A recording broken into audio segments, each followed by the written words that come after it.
আর জলে ওই বাড়ির আগুনটাকে নেভানোর চেষ্টা করছিলেন। আর যখন নেভানোর চেষ্টা করছিলেন বালতিতে পুকুর থেকে জল তুলে কেউ কি ভাবছিলেন যে ওই বালতিটাই শহরের মাংস ছিল না গরুর মাংস ছিল?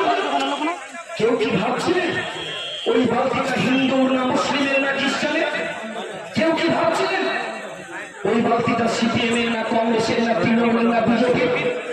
ভাবেননি, কারণ ওই গ্রামের মানুষের মূল লক্ষ্য ছিল আগুনটাকে নেভাতে হবে।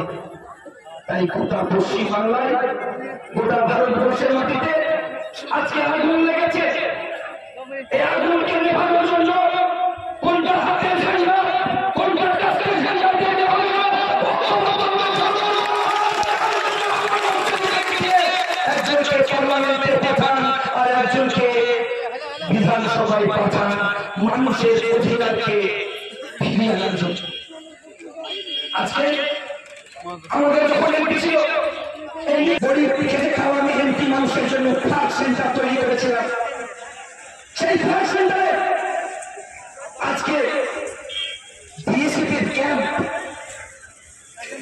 নির্মলচরের সাধারণ মানুষের কাছে যখন যাচ্ছি বলছি বর্ষার সময় বাড়িতে এক বুক জল, চালের উপরে একটা টিনের উপরে বসে রান্না করছি আর টিনের উপর চালের উপর বসে খেতে হচ্ছে। ওই ফ্ল্যাট সেন্টারে আমরা ঢুকতে পারি না।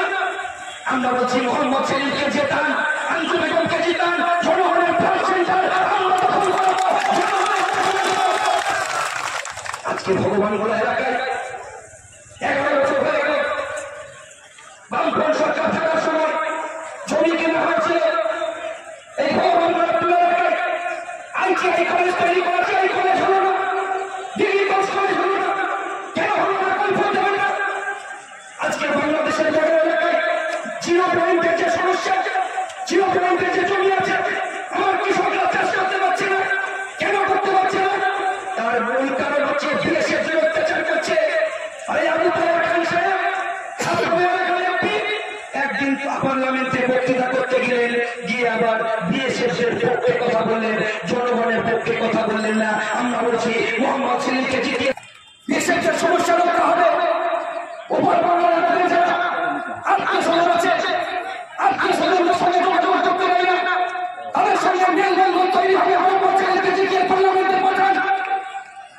এর জন্য সাধারণ মানুষের সামনে বলবো আরো ঐক্যবদ্ধ হতে হবে।